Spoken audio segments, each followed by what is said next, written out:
You may have heard about Indonesia's famous palm oil, the one found in everything from potato chips to pills to pet food, and also in products of the world's biggest makeup brands that help women around the world feel pampered and beautiful.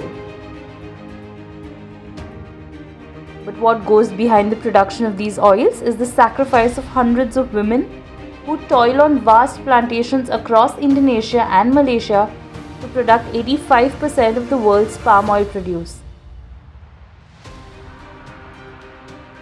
The Associated Press conducted the first comprehensive investigation focusing on the brutal treatment of women in the production of palm oil. This includes the hidden scourge of sexual abuse, ranging from verbal harassment and threats to rape.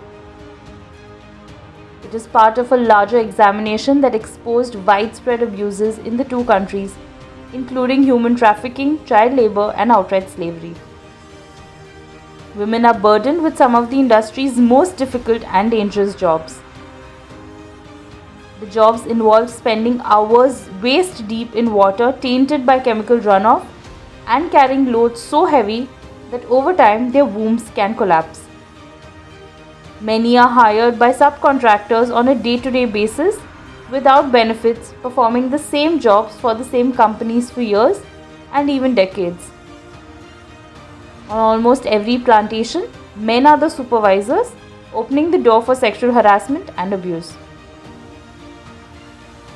Many beauty and personal goods companies have largely remained silent when it came to the plight of female workers, but it is not due to the lack of knowledge.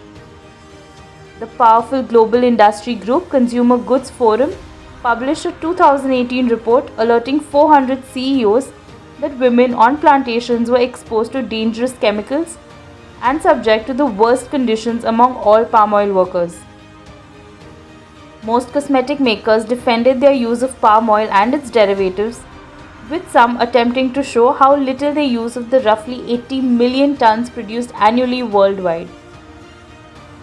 But the US Customs records showed that the supply chains of almost all big Western brands are sourced from some of the plantations where women said they were raped. These also include giant companies like Colgate-Palmolive and L'Oreal. When contacted for a quote, most refused to comment.